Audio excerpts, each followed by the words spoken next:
Hey Hair Tales family, welcome to another episode of Hair Talks. Hair Talks, we seek to deep dive into conversations with experts in their field to gather knowledge on the reasons why our bodies react the way it does and how it impacts hair, and as well as how they support hair health in the work they do. On this episode of the world of naturopathy. Our common understanding of naturopathy is that it often seeks to nurture, harvest, and reap the benefits of our natural environment and the resources that surround us. Literally speaking, it is truly a holistic method of healing. We also know that naturopathy is rooted in globally indigenous healing practices and methodologies that have been healing people for generations. As always, as a disclaimer, we understand that are necessary to ensure diversity in healthcare. The Hair Tales team requests that you seek knowledge from a healthcare professional and apply the knowledge in today's episode in accordance with our healing needs.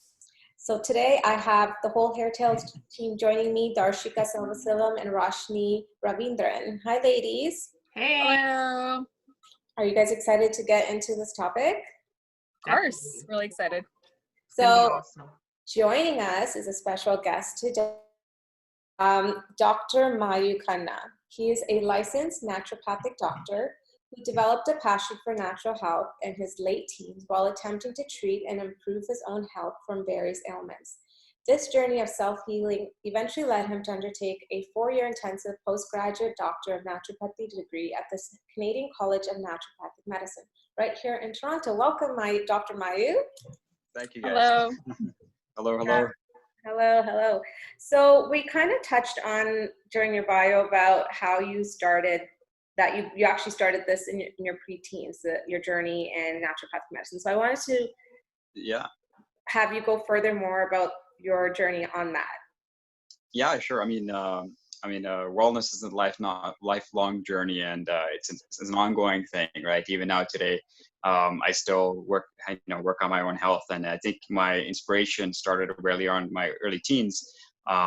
Personally for me, I didn't know that it would lead up to this career path eventually, but for me early on, it was preteens in terms of my own mental health, as well as in terms of outwardly as well, so the physical health as well.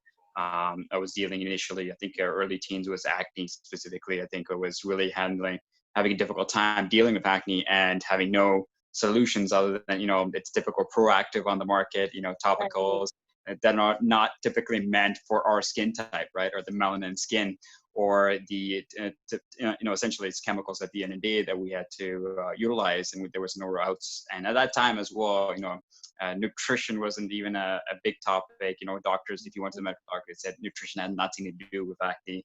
And, there was really no solutions. And for me, I just really was fed up, and I started doing my own research and, trying to find out what other methods so that I can, at least control it, even though it was a thing for everybody to go through. And, I shouldn't have to deal with it at the depth that I was dealing with. And I thought I can, get some results if I were to do more research on my own. And that kind of put me on track to really opening a Pandora's box of information in terms of what is out there and what is possible, and really trying to understand how the body works, and how, as human beings, we are capable of healing, and the potential to heal is within us, and what's fully possible.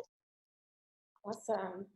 So just jumping right into your naturopathic doctor, like that field of work. So what do naturopathic doctors treat, and how do they heal and treat people specifically?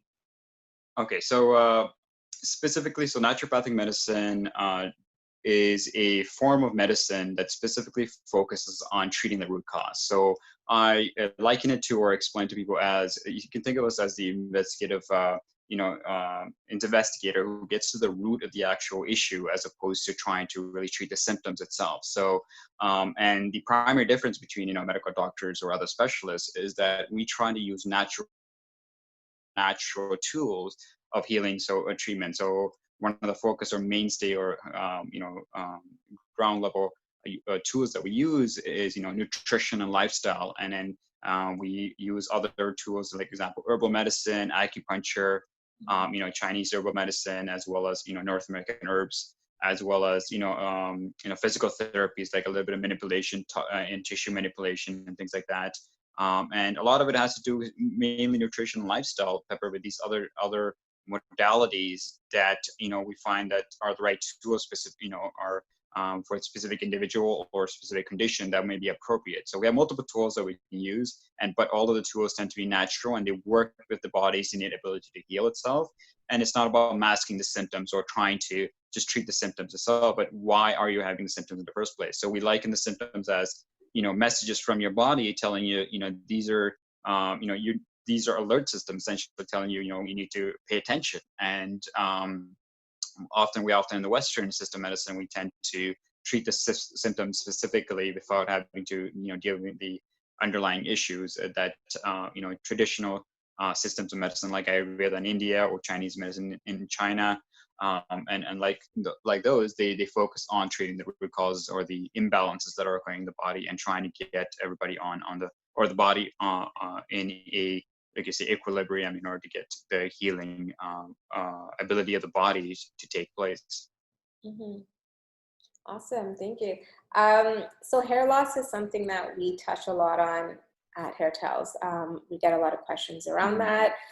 So from a naturopathic perspective, what are the most significant causes of hair loss?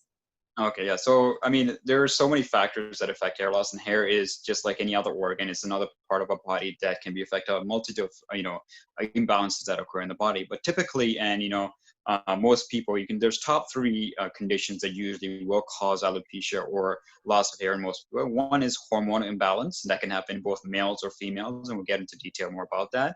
Second is nutritional deficiencies or nutritional imbalances. Eventually, even hormones are a factor of nutritional deficiencies or imbalances that can happen as well. And the third factor is, I find a majority of people, is lifestyle, or stress is a main aspect of that.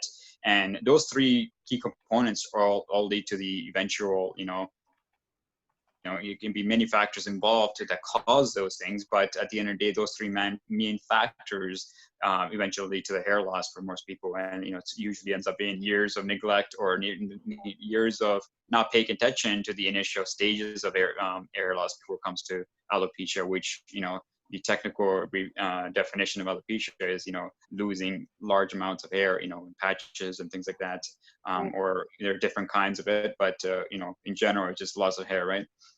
Mm-hmm, mm-hmm. Yeah, thank you. You spoke about nutritional deficiencies, and we want to hone in on the impact of vitamin deficiency and how that contributes to hair loss or other sort of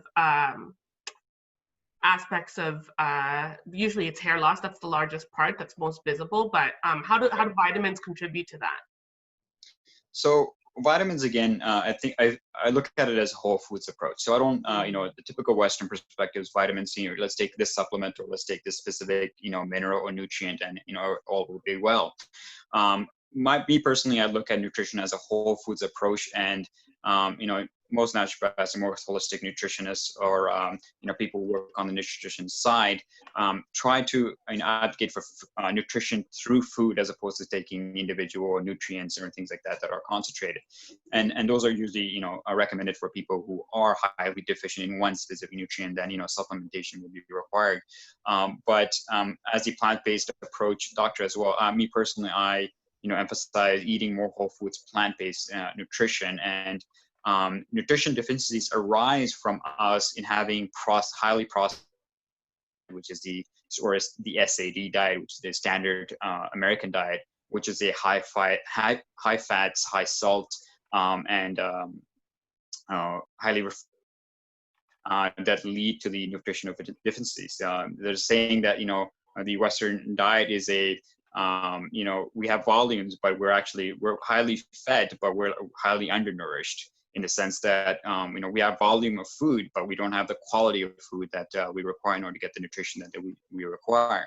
That's why if you look at, and if you start looking at most people who are losing hair and things like that, there are basic nutrients that contribute to optimal hair growth, and those include, like vitamins A, E, we call it DEEK, which is the fat soluble vitamins, DAEK, so vitamin D, which we get from sunlight, vitamin E, which is highly abundant in our whole foods, and A as well, which is essentially you can find in fatty fish, oily fish, healthy fish like salmon and things like that, and K, which is naturally produced by gut bacteria in our intestinal lining, but is fed by various microminerals and nutrients that feed the good bacteria, which is a whole foods diet. Again, plenty of fiber, plenty of soluble and insoluble fiber.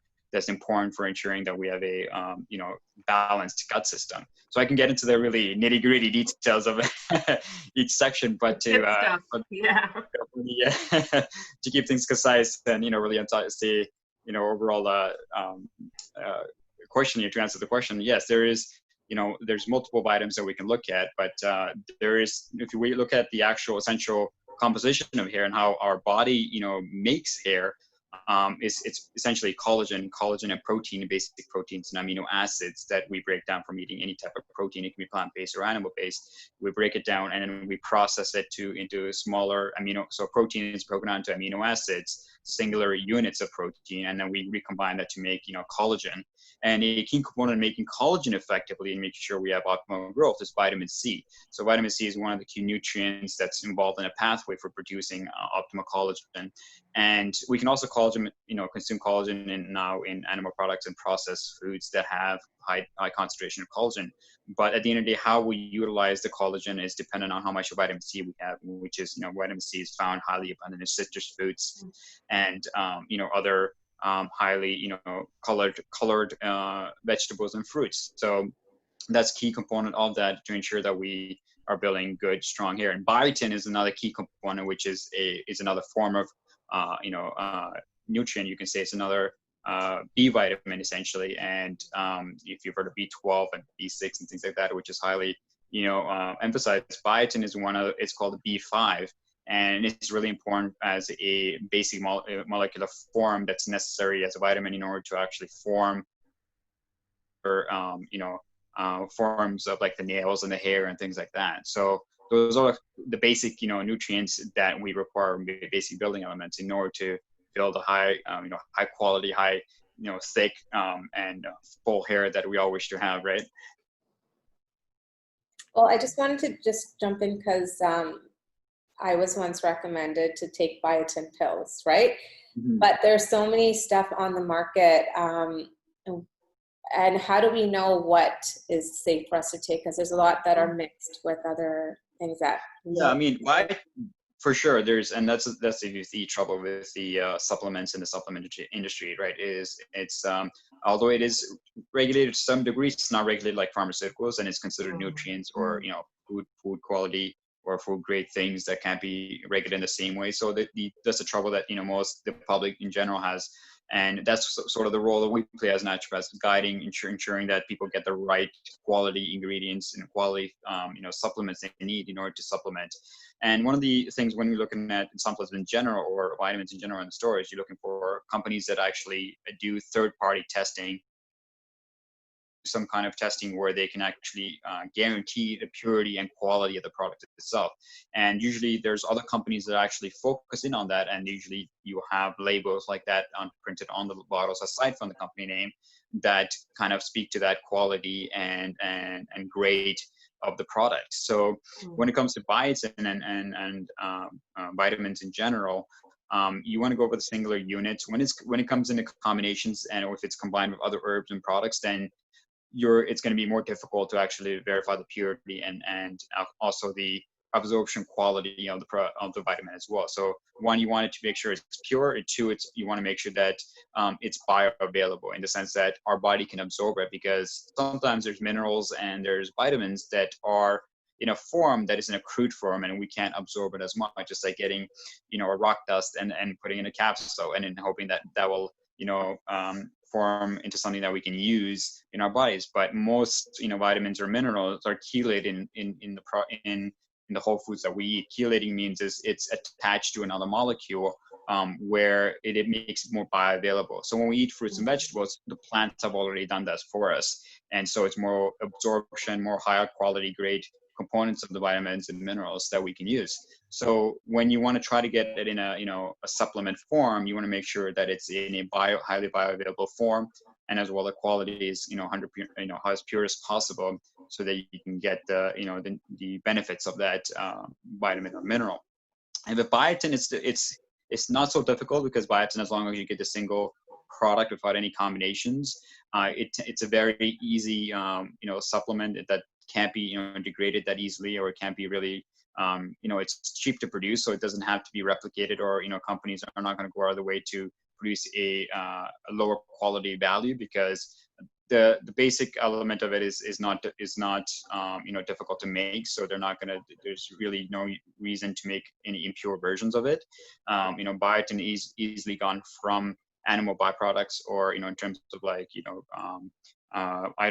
either seashells and seafood and things like that, or it can be made from plants. There's a lot of plant-based options as well, which can be cheaply made without having to cut corners. So I usually don't worry about biotin specifically, but it's usually when we get into the fat soluble vitamins like vitamin D, A, E, K, things like that, I really emphasize, especially for my patients, to be careful with the quality and the companies that we choose. Specifically as naturopaths, the products I refer to patients can only be gotten through a prescription, because they're only for licensed professionals who can prescribe them. So they're prescribed their prescription type supplements, and usually these companies are high grade, high quality, and there's a third party verification usually that's not typical of supplements you would go and pick up from a shelf over the counter. Thank you. That's awesome. I just want to say there's like a lot of knowledge that you just presented, and I can't wait to take notes like after this and just every area Yeah. I can go really in depth, and there's a whole array of things that we can go into, right? So trying to keep it as succinct as possible. Even now I'm just saying, all right, let's keep it short, right? It's not a problem. So I know you touched based on alopecia and just hair loss. I know one of the biggest topics that communities are talking about is alopecia. It seems to be the main, I'm not going to say hot topic, but a lot of folks are either scared to talk about it, but there's so much to talk about in regards to alopecia in our community. So what are some, I know you've explained a little bit about some of the nutrient deficiencies and how it causes this. What are some natural remedies that can help support in recovering from alopecia that you can recommend to people? Okay, so usually if it's a severe form of alopecia, I usually recommend, okay, let's look at what is the underlying cause, right? There's usually a chronic condition that's underlying for people who have severe alopecia, where if you're losing hair in patches, or you've been balding over the years, and there's a huge component of your scalp which is not growing back, and it's continues to fade more and more away. There is an underlying condition that you have to investigate, and usually that's my role, where I come in and trying to understand, doing lab testing and checking, looking at the different, your hormone panel, looking at your hormones, are they balanced, looking at your nutritional deficiencies, if there's any, and if your iron levels are sufficient, and if you have good circulation to your scalp, or are there any other things, is your stress or any other things in your life that are leading to your alopecia. So that's usually what I look at when it comes to chronic conditions. But typically, like I said, initially I would look at one specifically is hormones, and this can be it's a common one for both men and women, is a typical a balanced hormone system is important for many factors in our body, but when there is a high degree of DHE, which is called dihydrotestosterone, which is a form of testosterone which our body uses, both women and men have them in their bodies in certain ratios. Men have a little bit higher than women, and it is an important factor in different functions in our body. But when that gets too elevated, or is persistently elevated in our body for long periods of time, what happens is it actually causes the reverse of what it's supposed to do, right? So testosterone generally can increase hair growth, and so typically men tend to have more hair, facial hair, things like that.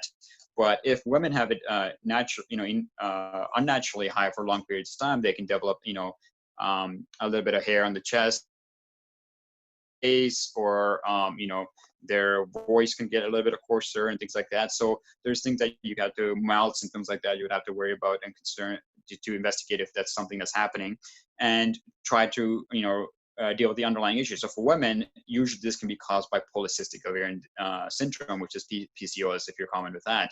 So those are usually ovarian cysts that are multiple in quantity on the ovaries itself, that actually kind of mess around with the hormones of the actual female reproductive system, that produces a feedback loop that increases the actual either decreases the estrogen and increases DHT, or it might just wreak havoc in terms of the general balance of the hormones and cause other problems, which the side effect could be hair loss. Another major one for women is hypothyroidism, which is underfunctioning of the thyroid gland, which is responsible for our metabolism and is responsible for how we metabolize nutrients like carbohydrates and things like that. And that's why, for example, as women who tend to get into their 30s and mid-30s generally develop hypothyroidism because of high stress levels. And it's called the HPA axis, or there's another, it's hypothalamus and adrenal glands axis.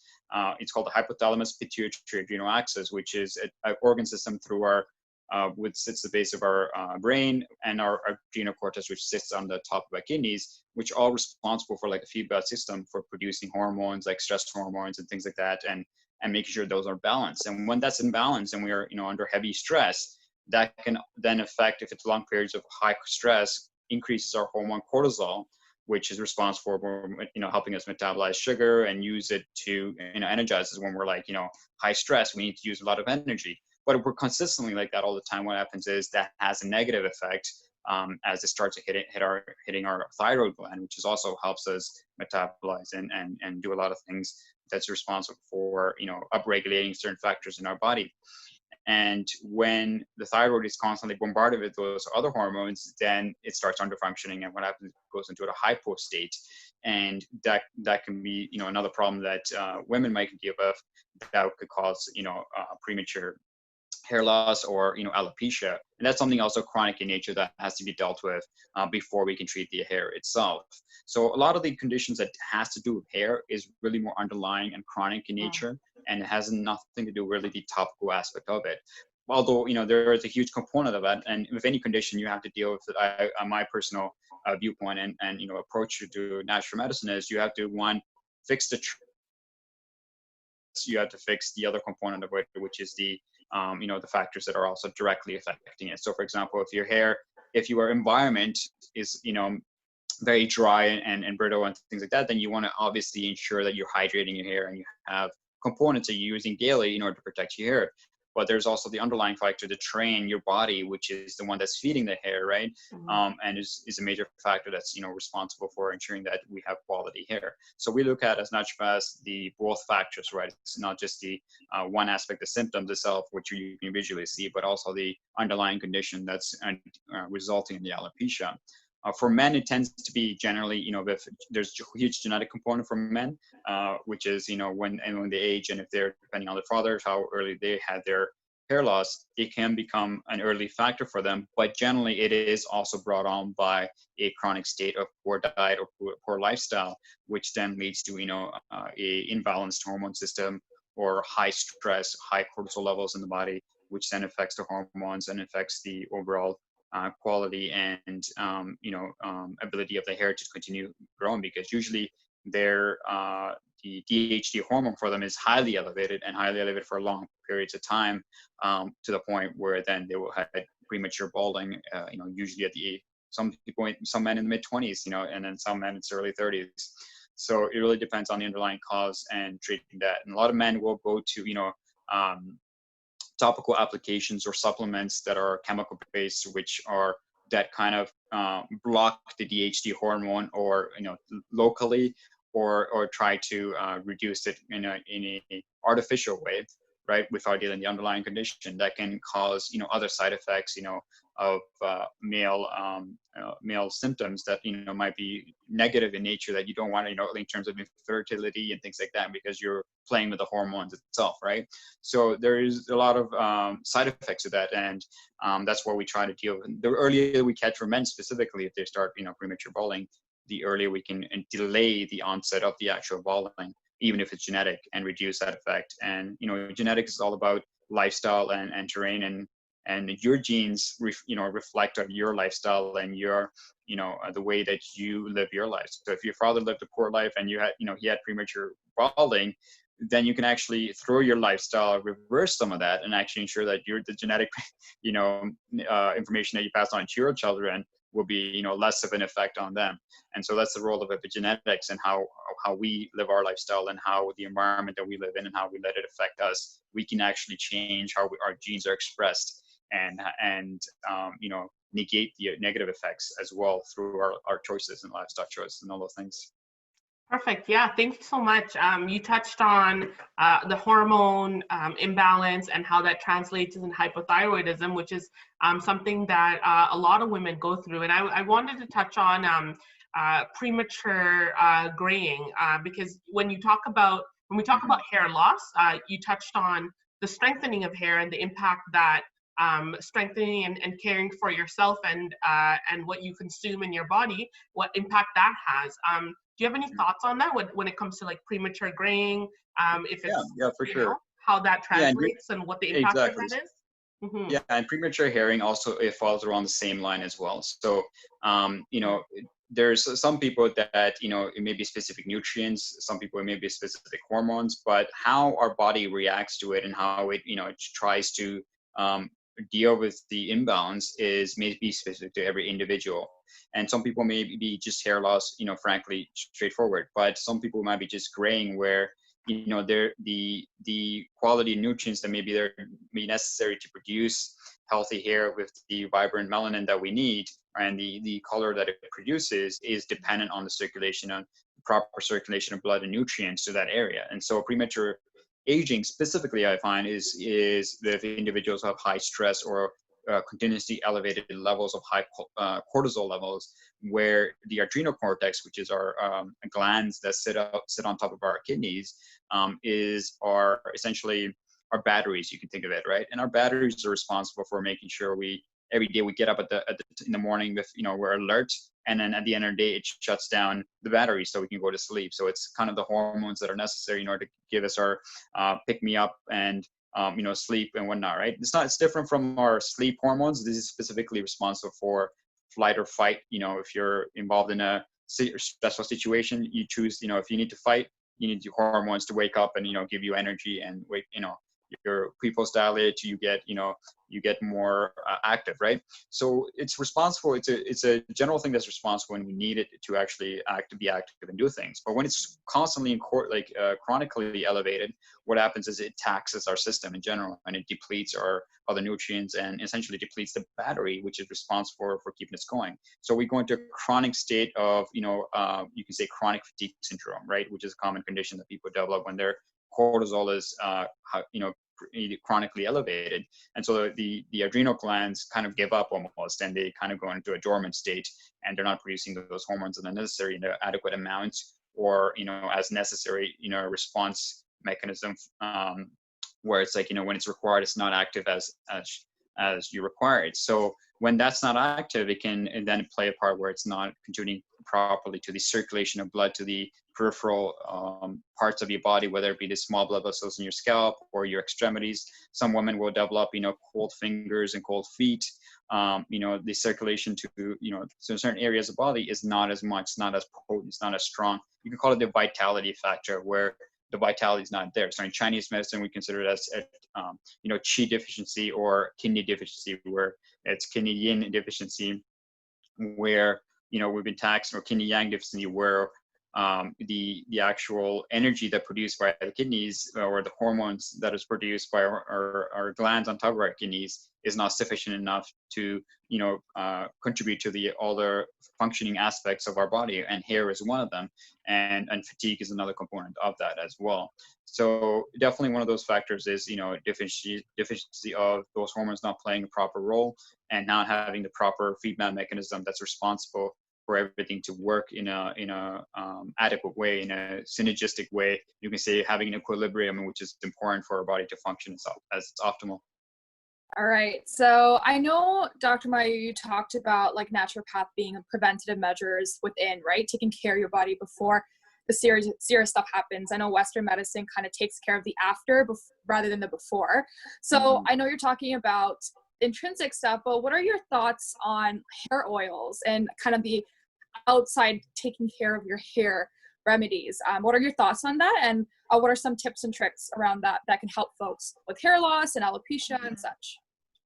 Oh yeah, I mean, it's a huge component, right? So after taking care of the terrain which our hair grows from, and I'm a huge proponent of growing food and gardening and stuff like that. So I liken it to our garden. So the soil is important first, right, before we get the roots of the plant itself, or the roots of the hair dealt with, in terms of making sure the nutrition is there, right? And then the second component of it obviously is dealing with the actual hair once it's growing, and how do we maintain and how do we care for it, so that the environmental damage and environmental problems that may be damage from the externally, how do we protect from that, and how do we ensure that we have a healthy set of hair? And specifically for your audience, especially even myself, coming from a Sri Lankan background and a South Asian background, where the environment is a hotter environment, and our genetics plays a huge component in terms of what kind of texture of hair we have, and what kind of consistency we have, and what kind of environment is suitable for. So a good understanding of where our genetics has evolved from, it helps us understand how to best care for our hair, and what kind of oils to use, and what kind of things to use to better manage that. And I think a lot of it is lost when we, especially men are especially early on, trying to figure this out, don't really have an idea. And women generally figure it out easier, because you have to deal a lot with more hair, right? So it's a larger learning curve for men. And I find men don't use as many products, or going on the wrong way in terms of highly chemical laden products that do end up damaging or even causing premature hair loss for some people. And that can be the same for women as well, if the wrong products or too many hair products are used over their lifespan, the early stage of the life, which can damage and really weaken the hair and weaken the roots, and damage the hair. So I find hair oils and natural oils, natural products, is a key factor in ensuring that our hair stays healthy and maintained, and prevents it from any damage, and also avoiding using the wrong products, or the highly commercialized products that are highly processed, highly combined with other unnatural ingredients that are not suitable for our scalp and our bodies, because our bodies did not evolve to deal with these, constant barrage of these other chemicals and other products that we've never had to deal with, right? So I start with basically the environment is the number one factor, right, in terms of how we deal with hair. And especially coming from Sri Lanka, which is a humid and hot country, our hair, specifically and we have a range of hair, right, even within Tamils in general as well. There is, in South Asians, there's a spectrum of hair as well. But typically it comes from a generally humid or hot environment, and our hairs tend to be thicker and deal better in terms of that kinds of environments. So when we come to a dry, cold environment, our hairs tend to become very dry and brittle. So it's really important to feed the hair with lots of hydration and nutrients, especially oils, in order to hydrate and protect it. And that's not something that I've dealt with over the years, and I've really racked up a list of oils that I've worked with. You can see in the back over here. So I thought I'll showcase some of that today. But I've at one point also had very long hair as well, and I was going through my own yogi phase, you could say, growing hair, and I had really trying to figure out what's the best ways to manage your hair, and really wasn't satisfied with the over-the-counter products that was available in the market, and really started researching about the different types of oils and understanding what each type of oil, what kind of role it plays. All oils aren't the same, and quality of oils is really important as well. And really, the number one thing I always advise: always ensure that you get cold pressed, high grade quality oils when you're applying for your scalp or your hair.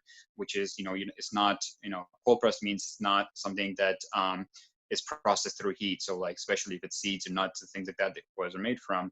Generally, cold press means it's pressed in a way that it's grinded in a way that the oils come out of the seed before producing heat. So they'll use, cold water to run through the system, through the grinders, ensure that the oils don't warm up and they don't heat, because heating the oil oxidizes it and actually destroys a lot of the vitamins and nutrients that are actually in the oils that then will feed our hair locally, right?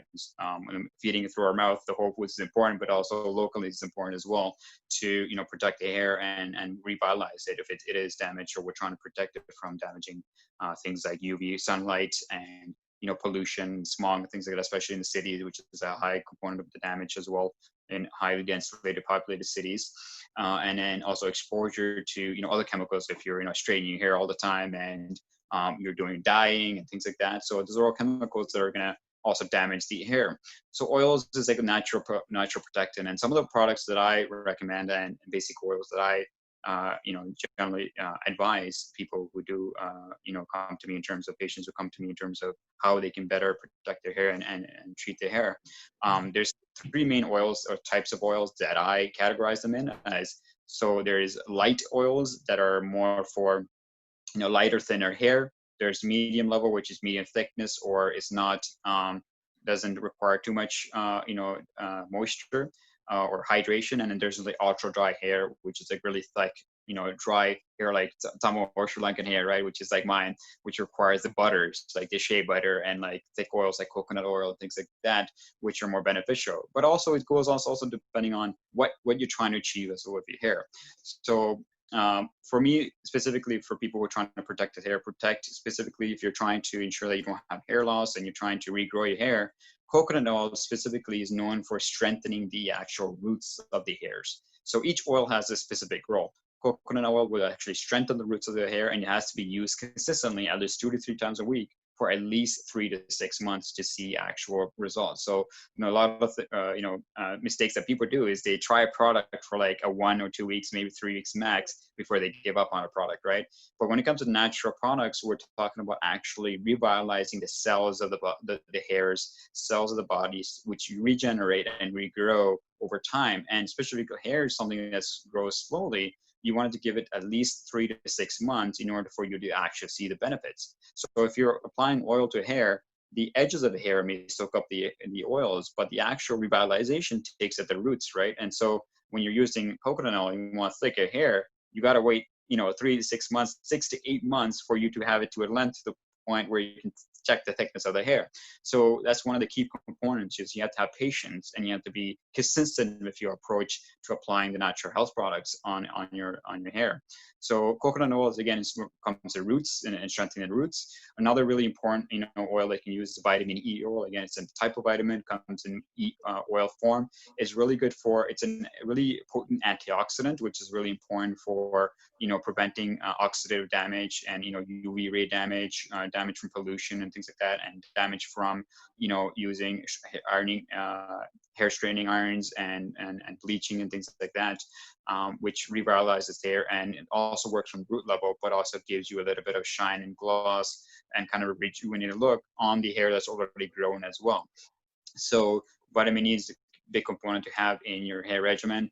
Another important oil to have is thicker oils like I was going to say, especially if you want to moisturize and hydrate, especially coming out of a shower, I usually recommend argan oil, which is it's a thick oil. I don't know if you can see it now. It's kind of bright. Mm-hmm. Better. Yeah, it's a little That's better. better. Yeah. But argan oil is specifically, again, made from a seed, and it's an oil that you can come out of a shower and you want to apply it right in the hair when it's a little damp, and when it does, it absorbs right into the hair and allows it to give you a sheen or gloss and a protection as well. And it comes on, the consistency of the texture oil is thick, but it doesn't leave it on like coconut oil, where if you'll feel the oil literally like after Right. half day into your day, you'll feel the oil starting to like almost grease its way down your face, and you can feel the thickness of the oil. So argan oil is like it goes on thick but feels thinner, and it really absorbs into the hair without like sitting right on top of the hair and kind of like dripping downwards over the day as you're sweating, and all the oils from your scalp start kind of moving down towards your face. So, and also coconut oil tends to be also very comedogenic, which just means like it causes acne, right? It tends to clog up your pores of your skin on your face. It's generally good for the rest of the body. When it comes to your face, coconut oil is not very good for that, and you want to try to avoid that, especially if you're acne prone skin. So I tend to do coconut oil as more of a treatment for the hair to improve thickness, once or twice a week or 3 times a week, as a treatment, or leave it overnight and then wash it out in the morning, and then apply something like argan oil, which then is more protected and kind of has all the other nutrients as well, and it'll help you maintain a glossy hair. And you can straighten your hair after you apply it and let it dry and absorb, and you have thicker, more voluminous hair that's also very shiny. And women love that. Argan oil is a commonly used thing by women who want to get shiny, glossy hair. So it's a very useful oil for that as well. Another oil that I really highly recommend is shea butter, which shea butter at room temperature is like literally a block of yellow honey, essentially, or like a solid honey butter, right? And it's almost like beeswax. And when you warm it up within your hands, it melts, and it has a very thick consistency. And I find that's really good for rejuvenating and healing really dry, brittle, damaged hair. It's good for applying on the scalp. It's good for applying on the hair and leaving it in, because it won't melt down and start dripping like coconut milk either, or coconut oil.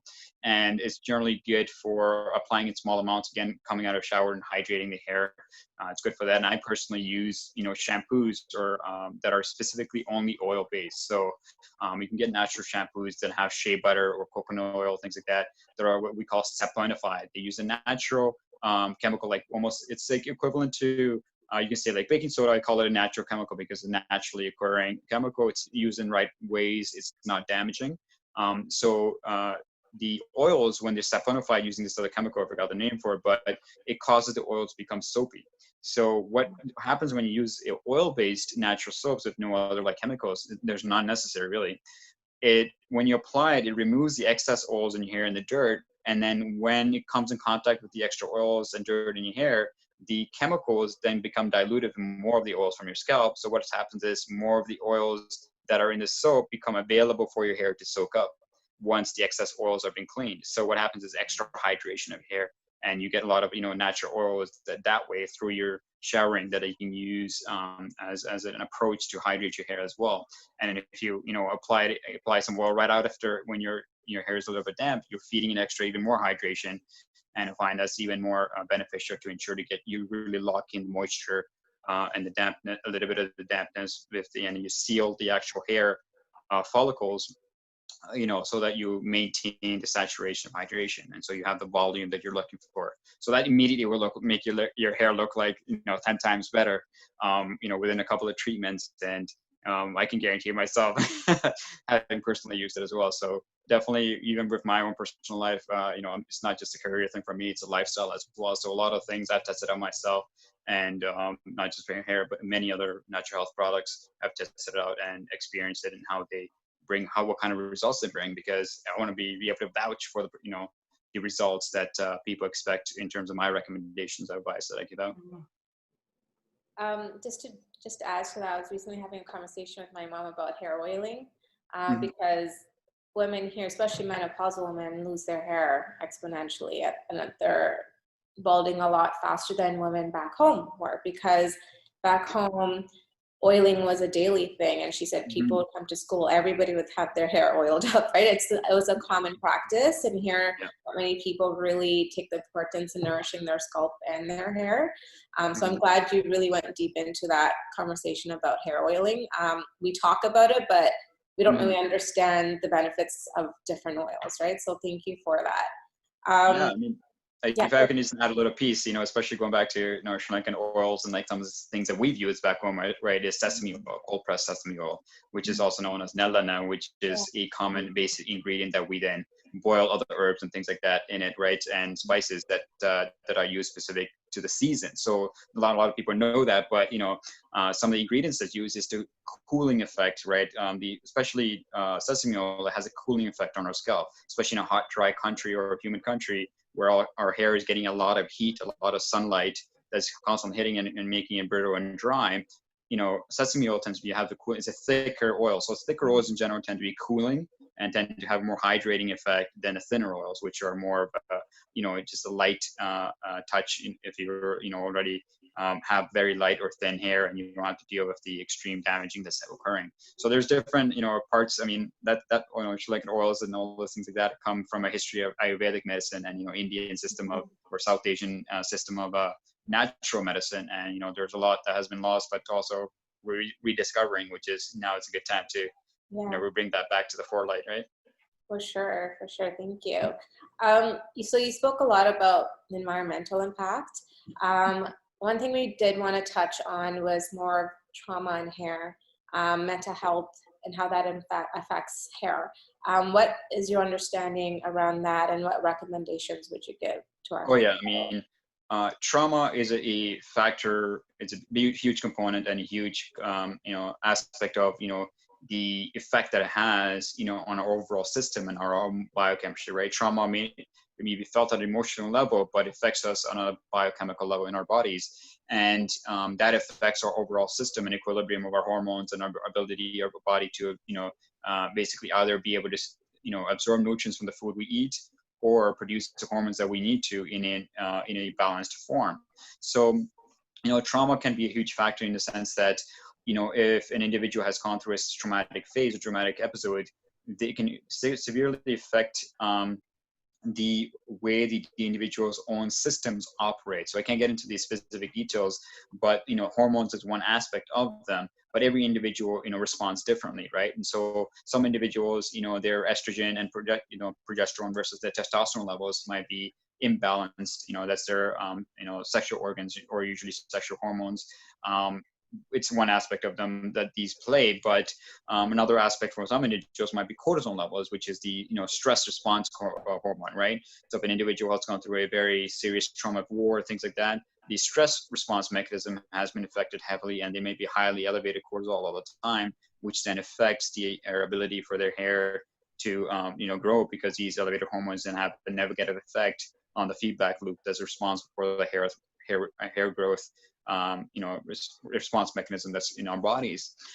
So a huge component of that is, yes, therapy and counseling and overcoming and dealing with the emotional aspect, mental health and emotional aspect of an individual is really important. So as naturopaths, that's the trifecta of things I deal with, right? So we deal with the mental, the physical, and the emotional, as well as the spiritual, right? The spiritual we consider as a person's outlook on life and their vigor, their necessity to live. What is their reason for living, right? So there's a lot of people, who resort to God or resort to certain things, or it may not be God, it may be just their, what their drive is in life, right? So we look at all those aspects, all four aspects of life, in order to be able to be having a optimum well-being and optimum drive to be the best person we can be, right? At the physical, mental, emotional, and spiritual level. So we try to target all those areas and don't just focus on the physical symptoms.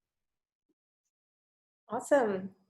So that's all the questions we really had for you today. Did you have anything you wanted to, that we may not have touched on that maybe you wanted to add in?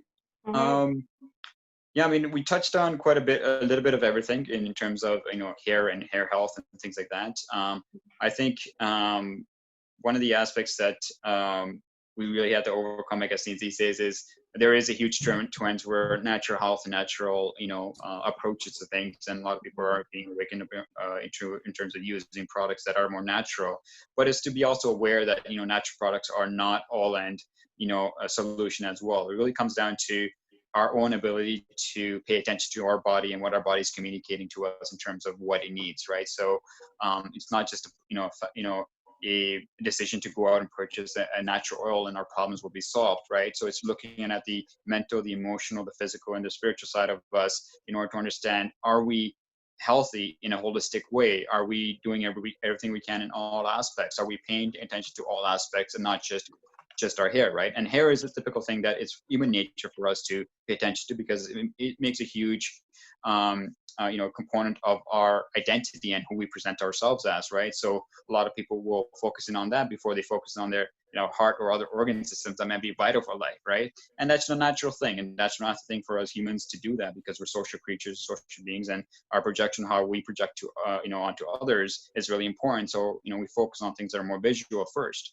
but in order to treat those visual things, we have to really look at focusing inwards and look at all the factors that contribute to that. And it's really important we pay attention to that. And as we more want to open up to the natural ways, approaches to things, that we focus in on and listen to what our body has to say. Yeah, thank you, Mayu, Dr. Mayu, because I think that you touched on really important aspects of listening to our bodies and what it means to be, what self-determination and agency means in our holistic care and health. And as Tamil folks, we all have the history of recognizing our intergenerational trauma and how that impacts our hair and our mental health. So that was super helpful. I had a thought when you were speaking about, from my own experience and working in the community, when you were speaking about hair growth and how we choose to or don't choose to grow our hair, especially for folks in the LGBTQ community. That's a really important conversation to be had, because it's about choice and body and agency, and being able to determine what folks want, right? Depending on how our bodies also respond to who we actually are, as opposed to society's expectations on us, right? Exactly. It's a huge projection of our identity, right? And we cannot ignore it, right? And so that's a huge aspect of health and mental health, is hair does play a huge role, and we cannot ignore that it plays an important aspect of that, and either vice versa, either what it has the effects it has on us versus what effects it has on projecting us towards others and whatnot. So it's a two-way street, right? And it's definitely through the eons. It's played a vital role in all societies, and we can't ignore it. Yeah, exactly. Thank you. That was amazing. Awesome. Well, thank you so much for your time, Dr. Mayu. Our conversation today about your work in naturopathy has truly opened our eyes to healing and self-care in natural and organic ways. So we sincerely appreciate the time you have taken to share your personal journey with us and teachings with us. For folks who are interested in getting in contact with you, you could follow him on Instagram at Thrive Naturally. We will be adding all of your information on our bio, as well as your website. You have a website, www.thrivenaturally.com. Right now, are you taking patients? Is it through video?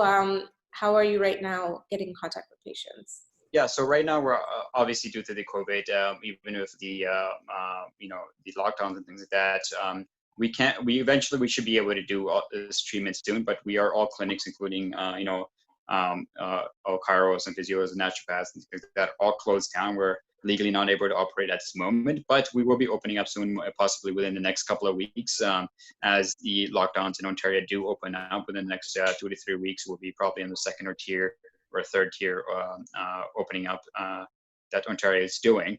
And we do video sessions as well, but I do need to see at least once physically before we can continue treatments through online video conferencing and things like that. Yeah, soon we should be able to do that. We're not too far away, but people who are interested and who want to look deeper into their own health condition, or even have questions. If you have a question, you can always shoot me an email at drmayu.nd@gmail.com. So that's drmayu.nd, N as in Nancy, D @gmail.com, or you can always hit me up on Instagram. It's Thrive Naturally, THRIVE, naturally with NATURALI. So it's not LLY, just LI. And you can see I post all the time, different health facts and natural health, suggestions and things like that. And I'll be creating videos soon as well in terms of my own series, in terms of talking different topics and doing those things. So watch out for that. But I'd just like to thank you guys for doing the hair tales. It's a great concept, and I really love the fact that you're connecting the roots and connecting all the different stories alongside with that. So keep on doing what you're doing, and really appreciate you guys having me on here. I'd love to come back again to talk about any other topic you like to talk about. I've got a vast array of knowledge to impart on many, many areas of natural health. So I'm sure we'll come around again and connect again. Thank you. Yeah, for sure. We are excited to have you on again. So stay tuned for part 2. And to our wonderful viewers, thank you so much for joining us. And we'll see you on the next episode of Hair Tales. Bye. Thanks, guys. Bye. Cheers.